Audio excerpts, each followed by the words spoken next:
Order of the Community Development Committee for February 20th, 2018. Welcome to members of the public and our staff. First order of business is to approve our agenda. Is there a motion? So moved. Second. It's been moved and seconded. All those in favor, please say aye. Aye. Those opposed? Thank you. Next is approval of our February 5th minutes. Is there a motion to approve? Move approval of the February 5th, 2018 minutes. Second. Okay, any changes or comments? Hearing none, all those in favor, please say aye. Aye. All those opposed? Thank you. Our February 5th minutes are adopted. Members, we have three business items. The first is 2018-33 So moved. administrative plan revision for project-based vouchers for Metro HRA. Terry Smith is here to present. Good afternoon. Good afternoon, Mr. Chair and members of the committee. Motion to approve. See if I can do this now after Michelle gave me instructions. You can do it. Voices. Okay, any changes or comments? Silky voice. Here we are. Hearing none, all those in So my favor, name is Terry please say Smith. aye. I'm the Director of the Council's Housing and Redevelopment Authority, and I have the Thank you. first item Our tonight, February 5th which minutes is are a adopted. revision to the administrative plan. Members, we have three business for the items. Housing The first Authority here is at the council. 2018-33 administrative plan revision for project-based vouchers for Metro HRA. Time delay. I'm hearing voices. He must have it on time delay so he can hit the button if anybody says something inappropriate. See if I can do this now after Michelle gave Well, me instructions. I'm trying to think of inappropriate things to say. My echoing, Terry Smith, I'm the Director of the John's Council's echoing. Housing and Redevelopment Authority, and I have the Thank you. first item tonight, February 5th which is minutes are a adopted. revision to the administrative plan. We have three relief to know it's not inside my head. Make friends with the voices. That's the key, isn't it?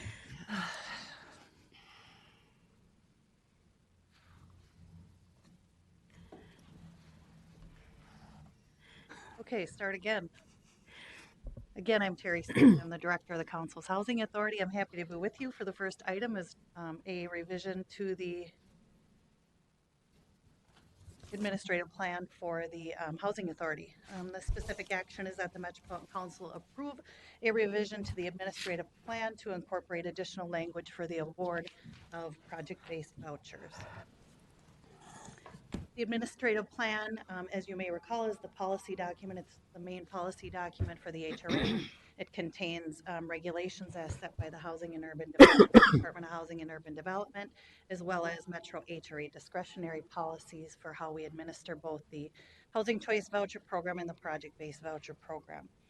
These discretionary policies also include the project-based voucher award criteria and selection of proposals. This document must be approved by the council, and generally we have this approved in the fall of each year as part of the Public Housing Agency Plan process. The current document was approved in September of 2017. Today I'm asking for a revision of this document. Historically, the regulations for the project-based voucher program required a housing authority to competitively offer and award project-based vouchers. Recent regulation changes allow more flexibility in how we do that. Regulations now allow a PBV award without a competitive process. And the smaller type under there is the important part. And it's when a project was previously awarded other government funding or public financing that was subject to a competition. And so that's the caveat there. The best example of this process or when this process would work is for tax credits. So a project that previously is awarded tax credits can come into the HRA after the fact or before the fact in the case of 4% credits and request project-based vouchers. And then we don't have to separately issue an RFP for those project-based vouchers. So the proposed policy change is really being recommended to acknowledge this regulation change, and the specific policy language that was listed in the business item is that the PHA will now accept proposals on an ongoing basis from owners that were competitively selected under another federal, state, or housing assistance program, i.e., for example, tax credits. The PHA may directly contact specific owners that have been already selected under a previous competition Proposals, as always, will continue to be reviewed on a first come, first served basis, and we will continue to use the existing award criteria as outlined in the plan.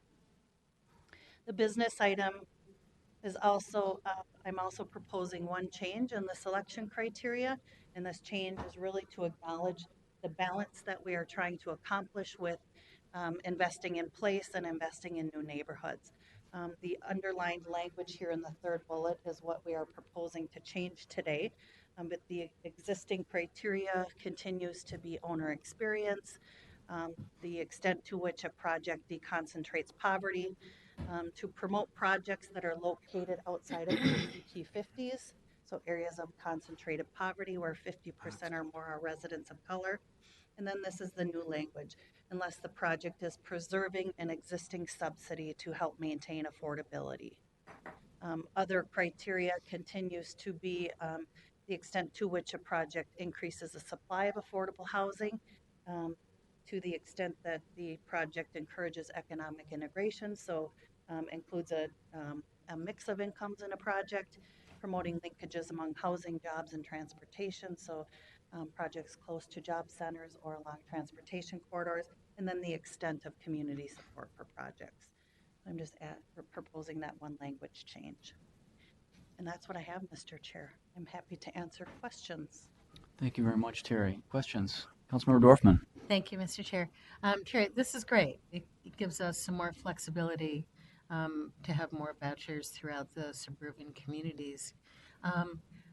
If this is approved today and at the council, will you proactively let our government partners and others know? Because, you know, I know from the cities that are eager for more opportunities for vouchers, and Hennepin County, for example, I mean, when they're advertising their RFPs for the Affordable Housing Incentive Fund, for example, at the county, they should have this new information as part of those RFPs as well, I would think. Mr. Chair, Councilmember Dorfman, we have been having conversations with cities as well as with Minnesota housing staff, county officials about this proposed policy change for several months. Okay, you're way But ahead of me. part of our plan is to, of course, be very transparent that this is a new tool available to all developers. Great. Councilmember Wilkins. No, I'd just like to second Councilmember Dorfman's comments. I do think that this will be, help open up available units in suburban communities where they're difficult to find. Mm-hmm. Councilmember Wolf. Thank you, Mr. Chair. Is there anybody that we're going to miss by not having the RFPs? Or have we ever awarded ones to any building where they didn't meet the other criteria? Mr. Chair and Councilmember Wolf, we will continue to offer project-based vouchers also competitively. Okay. So historically, we have offered through the Minnesota Housing RFP process, but we are also in connection with other agencies that do not offer funding through that process. For example, Washington County, because they have their own tax credits. So we're going to work several angles here. So this is in addition to, not instead of. Yes. Mr. Thanks. Chair, Councilmember Wolf, yeah. Okay, great. Other questions? Okay, I entertain a motion if members. Second? It's been moved and seconded. Is there discussion to the motion? Hearing none. All those in favor, please say aye. Aye. All those opposed? Motion carries. Thank you very much. Our next item is the Rich Valley Greenway Regional Trail Master Plan. Emmett Mullen is here to present on this item. Good afternoon. Good afternoon, Mr. Chair and members of the committee. As you just said, Dakota County has submitted a master plan for the Rich Valley Greenway Regional Trail. This master plan came in front of the Parks and Open Space Commission earlier this month and was approved unanimously. I put a, oops, sorry.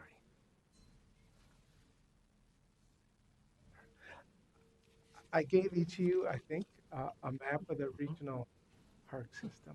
So this could be a useful tool for you as items come in front of you. The thing I did realize is this Rich Valley Trail isn't actually on the map yet because it's a planned trail. It hasn't been constructed, but all the same, it gives you that broader context to understand what's being proposed, because this regional trail system in particular is one that is interconnected and will be, you can move around the region effortlessly almost on that system.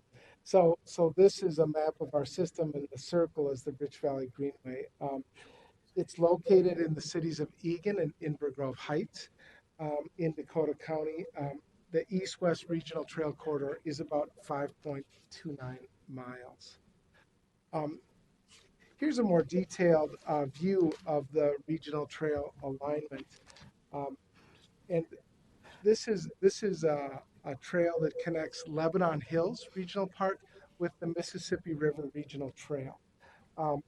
It also does connect with a planned trail going to the north called the Mendota Lebanon Hills Greenway Regional Trail in Eagan. But that will be, when that is constructed, it will be also an intersection with this trail. The trail utilizes utility corridors, existing local trails, abandoned roadways, and areas of undeveloped land. They create an off-road greenway corridor with an abundance of natural amenities. The master plan also includes the development of grade-separated crossings at Robert Trail South, Rich Valley Boulevard, and an existing underpass under Highway 52. There is a trailhead at Rich Valley Park, which is a local park located in Inver Grove Heights. Because the trailhead will serve the regional trail and the local park, a cost-sharing approach must be developed. There are two trail alignments in this proposed corridor in the master plan, indicated by the orange dashed lines on the map. These alignments would be used if the county has trouble securing all the needed land and grade separated crossings in the preferred alignment, the green alignment. The master plan did not include costs for these segments, and if these alignments are suggested, they'll need to submit those costs before they'll be eligible. Those estimated costs. Here are the estimated costs for the regional trail. The total costs are $8,827,000. The land acquisition costs are about $2.5 million, and the development costs are $6.3 million. With that, the proposed action is that the Metropolitan Council approve the Rich Valley Greenway Regional Trail Master Plan, require Dakota County to submit a cost-sharing approach with the city of Inver Grove Heights for the development of the trailhead in Rich Valley Park prior to seeking regional parks funding for the project. And finally, inform Dakota County that if alternative trail alignments are chosen, the county must submit estimated acquisition and development costs to the council prior to seeking regional parks funding. Thank you for your consideration of this item, and if you have any questions, I will do my best to respond. Thank you, Emmett. Pretty straightforward. Are there questions, council members? Councilmember Wolf. Thank you, Mr. Chair. I just point out that this is a pretty routine item. It was approved unanimously by the Parks and Open Space Commission. A lot of times these would be on the consent agenda, but we have a pretty light agenda today, which is why I'm assuming it was given a full presentation. Yeah. I also think there's an opportunity to continue elevating parks-related items, so I'm glad that we could make room on the full business agenda for it. Other questions or comments? Councilmember Chavez. Mr. Chair, I'll just move the matter. Okay, it's been moved. Second. It's been seconded. Is there a discussion to the motion? Hearing none. All those in favor, please say aye. Aye. All those opposed? Thank you. Thank you. Motion is adopted. Thank you, Emmett. Our last business item, members, is land acquisition for affordable new development loan forgiveness for the Saxon Ford site. Paul Burns is here to present. Good afternoon, Paul. Thank you, Mr. Chair. 10 years ago, the council embarked on an experiment. As you recall, that was right after the collapse of the housing market. And the assumption was that land values would be depressed for a while. So there was a balance in the Livable Communities demonstration account that the council used, $4 million, to make loans available to communities to acquire sites so they gain site control, so that they'd have that as a basis to start putting together projects for affordable housing. So the idea was, take advantage of, bargains in land values to, gain some key sites for future affordable housing projects. So it was a well-intentioned, good idea. It didn't really pan out the way that the council had hoped. The council did award 5 allocations of funding that resulted in 3 actually closed loans. One was to the city of Minneapolis that eventually did get repaid. Another was to the Washington County CDA for a site in Forest Lake. And then this site in St. Paul on University Avenue at the former Saxon Ford property. And the idea was that, it would take about 5 years to put a project together, but in all cases that didn't really happen. So we had to extend the terms, and we also did not get other alternative applications coming in later years. So in 2012, the council decided to offer these loans as forgivable loans as long as, if that could help bring a project forward. Again, the project in Minneapolis did move forward, and a loan was forgiven for a project in Forest Lake that has now since moved forward. And this site in St. Paul, the city has been working diligently for. This was one of the first loans awarded in 2008. The city has been attempting for all these years to get a development on that site, and also has had extensive meetings with the neighborhood organizations in the surrounding area, and eventually came up with the current development proposal that's for 50 units of assisted living facility. 15 of those would be affordable, which is consistent with the original terms of the loan agreement. And then also another site on the corner of University and Galtier would be developed into a commercial development. So essentially, this is still consistent with the original terms of the original loan. The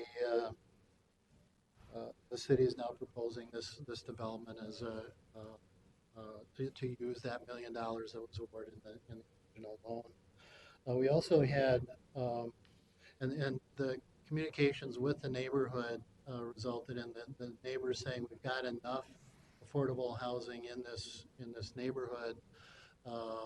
They floated this proposal, and the neighborhood was agreeable to this proposal. And we also asked Mr. Schroeder to do an analysis of that neighborhood, what the distribution of affordable housing is in that neighborhood. And out of 1,168 existing housing units, only 5 of them are above 80% area median income.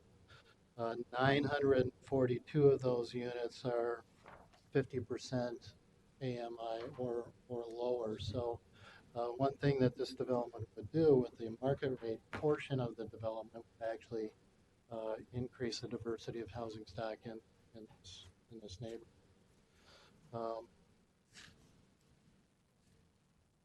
So this is the site bounded by University on the south, Beltier on the right, and Sherburne on the north. And here is the site plan, retail on the corner, and the assisted living facility on the north half of the block. The city staff are here, as well as the developer, if there are any questions.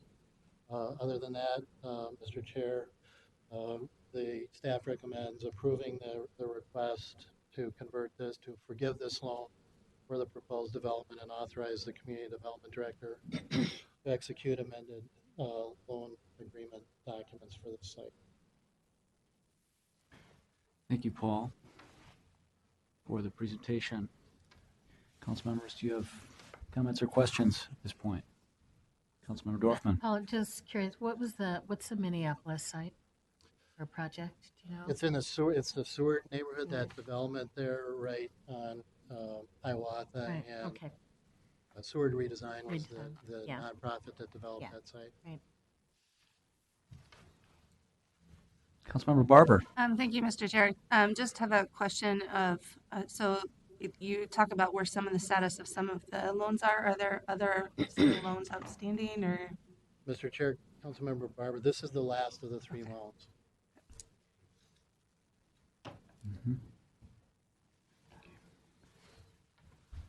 Councilmember Chavez. Mr. Chair, I'll move the matter. Okay, it's been moved. Is there a second? Second. It's been seconded. Is there discussion to the motion? Hearing none. All those in favor, please say aye. Aye. All those opposed? The motion carries. Thank you very much, Paul. Thank you, Mr. Chair. That concludes our business items. Council members, we have one information item relating to the development of the 2018 Livable Communities Act Fund Distribution Plan. Thank you, Mr. Chair. There's actually a couple of issues I'd like to discuss with the council or the committee tonight.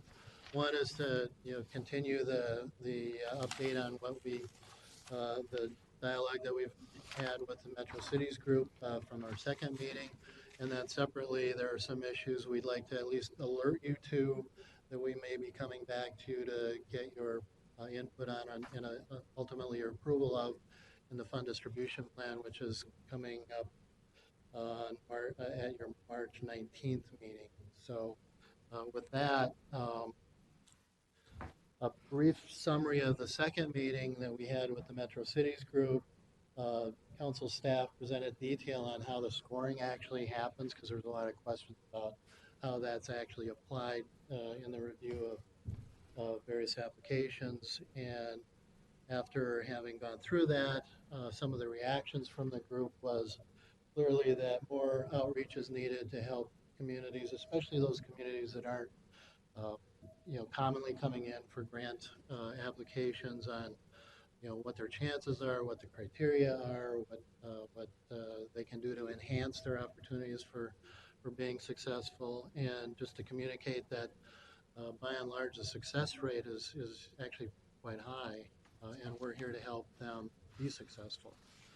So one of the things that we've been talking to Metro Cities about is holding joint sessions to help provide opportunities for communities to come in and hear more about the details of how to apply and what they can enhance their chances. Then there were also a few issues that came up in terms of questions for, there's been no formal consensus on what should be done, but a couple of areas of interest are, currently pre-development grants are allowed just for the transit-oriented development sites. So one question would be to expand that to the regular LCDA program, and another sort of subset of that question is at least one or two of the participants in the group suggested that small area planning grants would be helpful to their communities. Another one was the tax-based revitalization account transit-oriented development category has not been heavily used. So the question is, should we continue to offer that? And then finally, is there a need to change the funding limits for the demonstration account to the TOD account, the demonstration category? So with that, I guess I'd suggest that if the participating council members have anything more to add. Great, thank you. Council members, Elkins, Wolf, and Barber. I'll chime in. I think the discussions have been very productive and constructive. there's some frustration among some of the more distant suburbs who have not done well in previous solicitations, and that comes through. But as we're, especially with the last exercise where we went through a variety of examples, it seems to me that a more distant suburb that was, for example, trying to revitalize its historic downtown core, and most of these cities do. The Twin Cities has grown by overtaking places that have long been distinct cities. That projects like that would be designed at revitalizing one of these cities' downtown core would probably score really well. So a lot of them don't have transit, but in the LCDA program, the transit points are actually relatively modest. And so, I mean, some of the examples indicate that some of the projects that may not have scored well enough to be funded probably wouldn't have been funded regardless of whether they were located, because they're greenfield, didn't really have any demonstration value at all. So I'm looking forward to continuing the dialogue with these cities, but I'm feeling pretty good actually about where we are. So we'll see what specific recommendations come out of the process. But I'm not sensing as much of a disconnect as I thought we would going into this myself. Yeah, I'd agree with that. I think the discussions have been very good. I think that one thing that you hear coming from some of the smaller cities and that type of thing is when you're talking about these planning grants, is they don't have staff and people to work with this program and figure out what they need to do. So if there are ways for us to communicate better what needs to be done, or if a project makes sense, and that type of thing, I think that would be helpful. And it's sort of a combination between maybe that outreach piece and some sort of planning grants or something like that. And I think that last question is one that we do need to have more discussion about, because, with the original LCDA program, part of the regional deal was that the council had that policy on limiting core cities versus the rest of the metro to have money sort of be evenly distributed. But under the TOD grants, there's a potential that Minneapolis and St. Paul could get 80% of the money if you have a $5 million package and each city gets 2 million. That throws off the balance for the region, because typically Minneapolis and St. Paul do get their full allotment out of the regular program, and then they're getting an even bigger allotment out of the TOD program. So looking at that more cohesively and what that means for the region in terms of distribution, I think is something that we need to have a discussion about. Yeah, Mr. Chair, on that point, I just pulled up a slide, give a little more background, just a reminder that under the regular LCDA program, the council has had a longstanding guideline that no more than 40% of the funding may be recommended for Minneapolis and St. Paul, and the remaining 60 get distributed to the rest of the participating communities. With the TOD category, because there was a different distribution of geography, although there are sites in all the council districts. We polled the communities when we started the TOD program, and this $2 million limit of awards per city was a recommendation from the communities.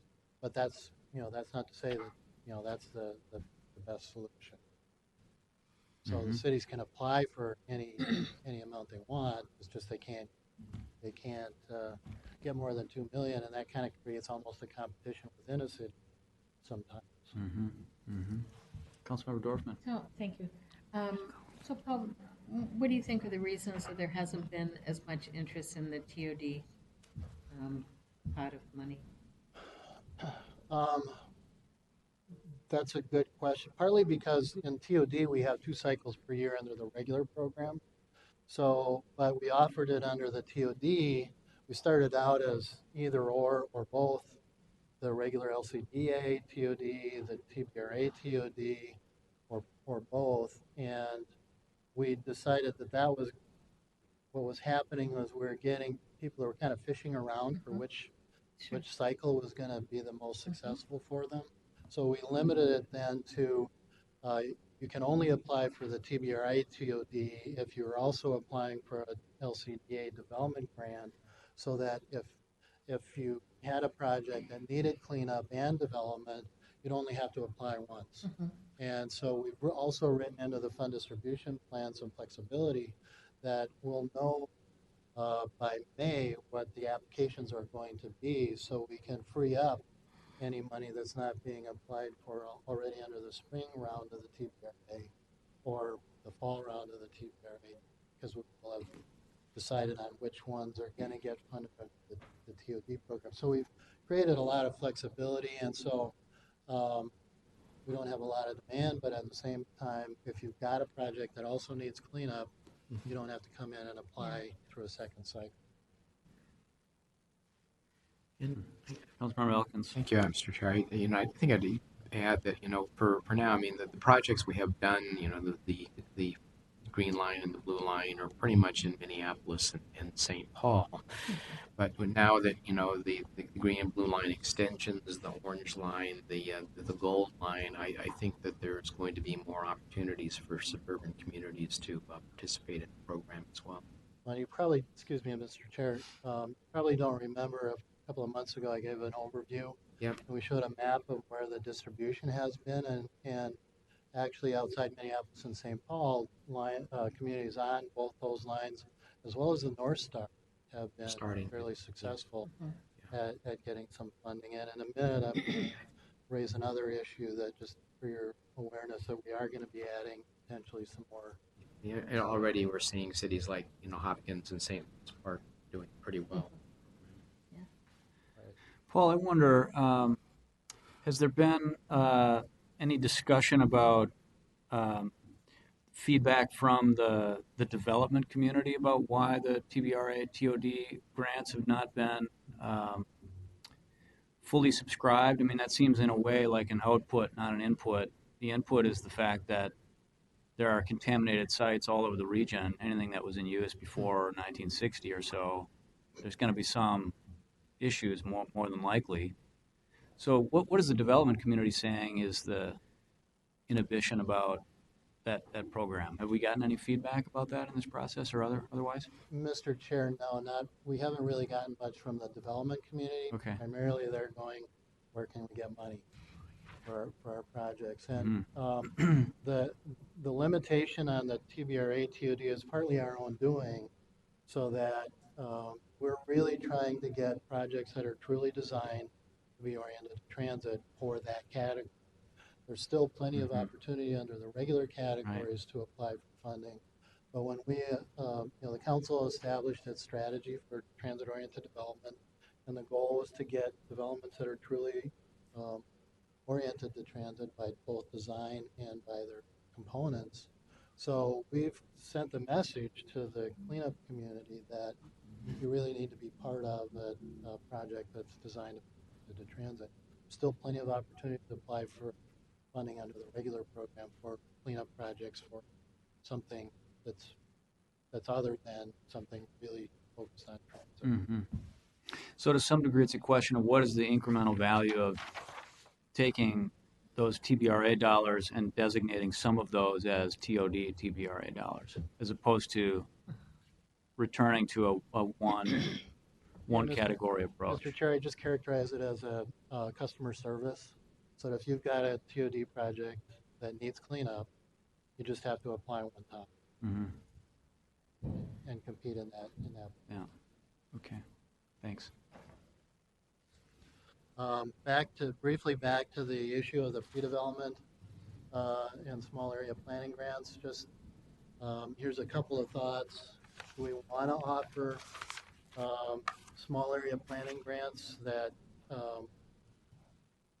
may take years before there's any fruit from those, the expenditure of those funds, and any money we take away from, or that we focus on something longer term, is potentially taking away from a project that's a bird in the hand.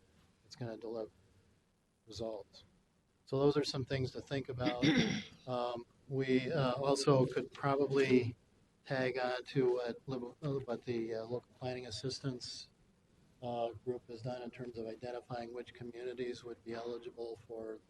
If the goal is to help smaller communities, we could kind of use the work that's already been done by local planning assistance and the planning. Councilmember Dorfman. So I have a question because I don't understand this. What's the difference between a pre-development grant and a small area planning grant? Mr. Chair, Councilmember Dorfman, when we created the pre-development category for the TOD, the idea is teeing Oh, up it's just an actual TOD. project Okay. to get ready to either apply for a development grant or maybe not even need a development grant, but to get ready to start construction. And the idea was that we've tried sort of the station area planning and some of the opportunity planning grants in the past, and oftentimes it takes years and years to see any results of those plans, and sometimes the plans get changed. So what we funded gets changed in the next layer of funding. We did one station area plan that came back in later, and it had 8 different planning grants for that station area. We were number 5, and number 8 was completely different than what we had funded. So it's not to say that I'm against planning. I'm a planner. But, if the council really wants to get affordable housing, livable, walkable neighborhoods, and developments that are truly oriented to transit and jobs, how much of that money do you want to set aside for teeing up the plans? And then, what we've settled on so far is helping a project get ready to. Councilmember Kramer. I was wondering if we could provide any, I don't want to use the word emergency assistance, but fast assistance when a community identifies a potential parcel that is coming up for sale, or that they see all of a sudden is for sale, that we can provide an assistance to a city or county to acquire that if it's in some of the identified areas. Mr. Chair, Councilmember Kramer, the council could do that. You have to come up with a new category of how much money do you set aside for that. It was kind of what the land loans were, intended to help accomplish. And as I said, we really didn't get a whole lot of takers on it. For one thing, for loans, the communities weren't that interested in having to pay a loan. Sure. So this is sort of on my mind because we had the Saxon site, and that site was sort of originally acquired by the city of St. Paul through a nonprofit. Community Development Corporation was sort of sent in to negotiate a deal with Saxon. They acquired it and later got money from the city, and where you were using whatever works to cobble sites together. But I think there is a potential need to have a ability for us to assist a city, because obviously it's not in their budget either per se, but a site will come up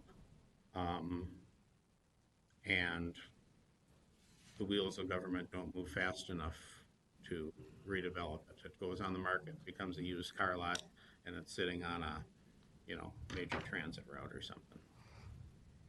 Councilmember So, Dorfman. Mr. Chair, so does the land bank serve that purpose, our investment in the land bank, in terms of being able to move much faster to protect? Director Reitz. Chair, council members, that is one of the things that the land bank can do. A city can go to the land bank and indicate that there is a parcel of or a property where they think there are potential opportunities for development.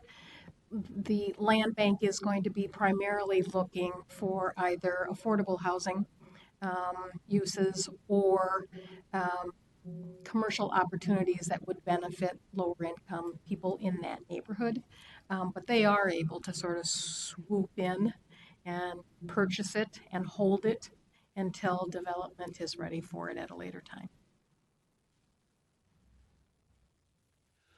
Mr. Chair, there's just a Thank you. couple other issues that I'd like to get on people's radar screens and maybe even any initial reactions.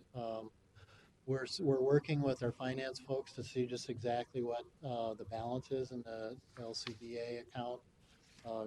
You remember we supplemented the funding at the end of the year this year for both the TOD category and the regular category.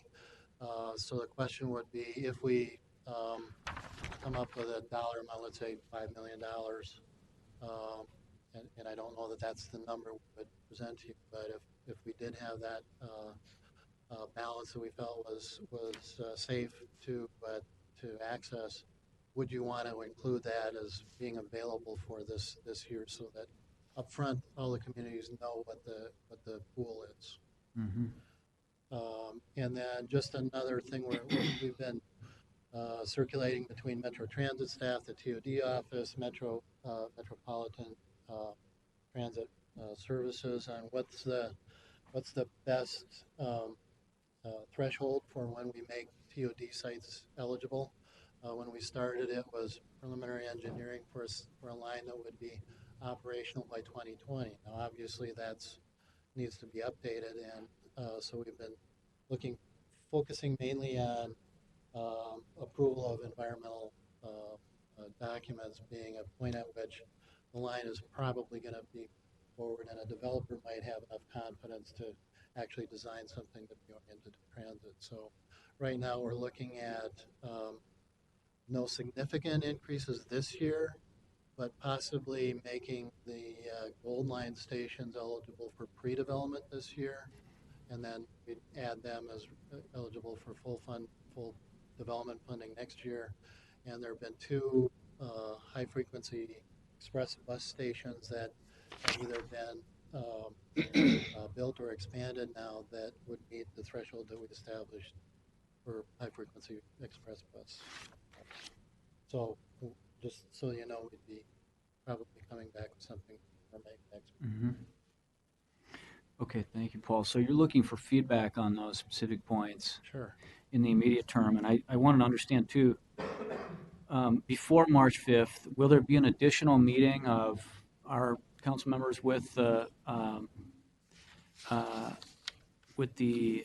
Metro Cities convening, as well as there a third meeting of that group before March 5th? Mr. Chair, unfortunately, the only time we can get together is March 7th. Okay. So it'll be just after our next Community Development Committee meeting, but if there's anything that significantly comes out of that meeting, we will communicate with you, because we really need to have adoption of the fund distribution plan on that March 19th date, and then the council's on the 28th, where our whole schedule gets thrown out of whack. Mm-hmm. Okay. Councilmember Dorfman. Can I ask a question, make sure I understand this issue around TOD eligibility? So ties a little bit into what Councilmember Kramer was saying. So there are clearly cities that have applied for LCDA and have affordable housing projects, for example, that they built long before there was any assurance that there was going to be a transit line, but they've done it in anticipation.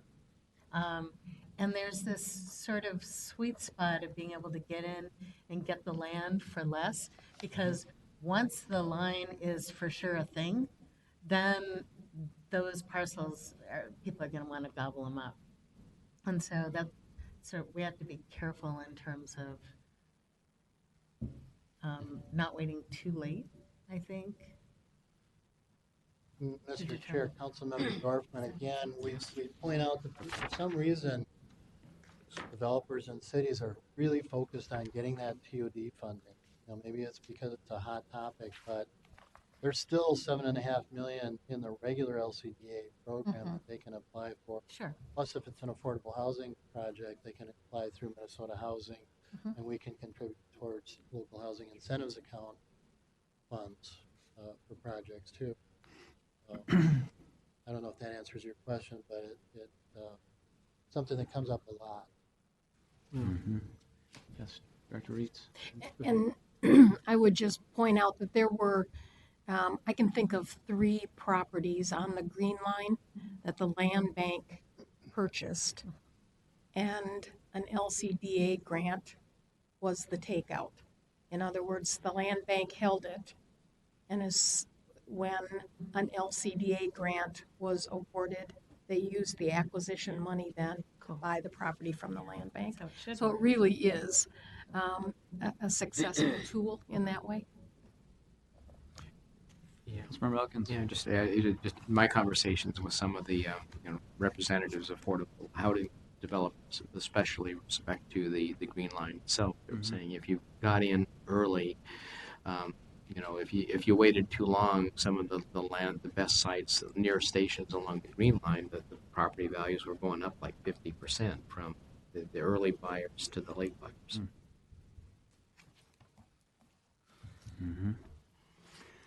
I guess from my perspective on these couple of items, relating to the small area planning grants, I kind of have mixed feelings about the idea of expanding the eligible uses to include that. But I would say that at the LUAC table, we spent a lot of time developing criteria for the local planning grants, really trying to figure out using tax base per capita, et cetera, some targeted ways of establishing grant criteria to assist communities where it really is difficult to plan for over a period of years, having a sort of a critical mass of a budget that would be allowed or that would allow you to undertake a process like that. I would be really interested in, making sure we're really targeting in that kind of setting if we are going to go in the direction of including small area planning grants. And that's work that frankly was not totally easy to do. And I'd love to see us, leverage it if that's the direction that the committee wants to go in.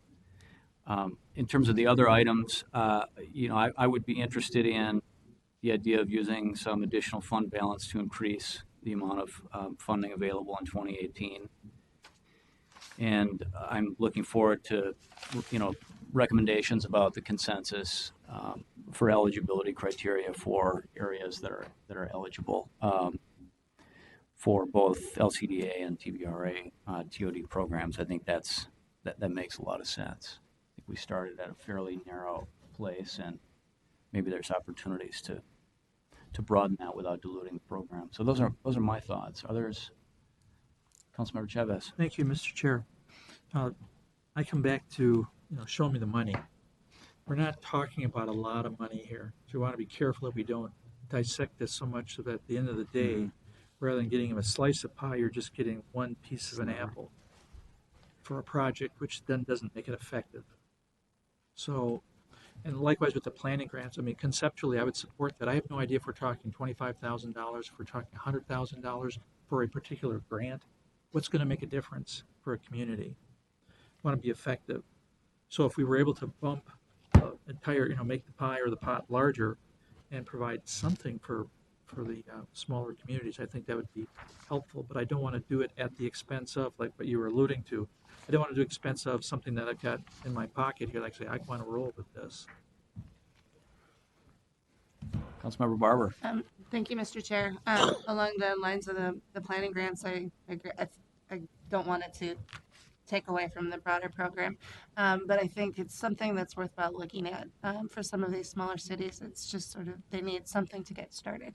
And I look at Scott County's CDA has this program. It's an economic development program where they offer planning grants, and a lot of the cities have used it for a corridor study to figure out where they're going to put mixed use development and higher density housing, some of those types of things. And they're not huge dollar amounts, but it's enough critical mass for some of those smaller cities to be able to do something. So if we could even look at some of what they've done with that might be some kind of a model to use for it. And I think I was doing the same thing.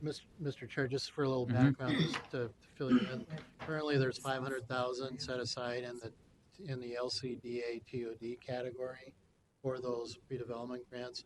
They have not been fully used in any of the 3 years that we've had them, 3 or 4 years that we've had them. So I think you heard some of my apprehension about these kinds of grants. I wouldn't suggest we offer any more than that. If anything, we take from that that amount that hasn't been fully tapped. Mhm. recent years. Again, because 250,000 is another Survey. project. Mhm. Councilmember Kramer. Have we surveyed any of the communities to see if this is something that they would take advantage of? Mr. Chair, it did come up, Mr. Councilmember Kramer, it did come up in the metro cities from two communities. Um, I think it was mentioned in the survey, at least one survey response that he had sent out. I confess that was not totally the response I was expecting you to say. That seems like a very small number of communities that indicated interest in that. It's not that large a group. It's yeah. How large a group is it? We've got about 10 cities. Yeah. But didn't the survey go out more broadly than that? Mr. Chair, yes, it did. Yeah. That wasn't, I don't believe that was one of the specific questions asked Okay. in the survey. Yeah. And typically, That's my experience is that if you say, if we offered these grants, would you take them? The answer is going to be yes, Right. Of course, yeah. especially from the consulting community. Yeah. And there are many good consultants out. They're out there somewhere. Lurking. That's me, right? Other feedback, council members? Okay, well, I think I think we'll have some time to sort of solidify this feedback, and we'll keep moving forward. So, thank you very much. Members, that concludes our formal agenda. I do want to do one thing which is significant, and that's to mark a very important moment this afternoon, which is a goodbye of sorts, a farewell maybe, and a chance to say thank you to Beth for all of your work. Did we vote on that? That's coming. That's coming. I have a couple notes. She could leave. My understanding is that that you began your work formally in housing in 1983, and that you came to the council in 2000. That's 18 years ago, and that you were the assistant manager and then the manager of Metro HRA, and then in 2008 became the director of housing and livable communities programs, right? And then in 2015, you became the director of community development. And I just am thinking, I'm struck by at least 34 years of direct work in housing. And I think of the really human impact of that, you know, the dignity, the stability, the accessibility to opportunity that your hands literally are on those consequences. So thank you. Thank you. Thank you. And I should say personally, it's been a pleasure to work together, and I'm, you know, it's bittersweet to see you go, but at the same time, I know that you have many adventures in front of you, and so wish you well in that. Absolutely. Thank you, Beth. Thank you. Thank you all. This has been just a fabulous place to work, and I think that is primarily because of the people that I have gotten to work with, including all of you, and to know that to spend a career doing something that you know makes a difference makes it that much more valuable. So thank you. Thank you.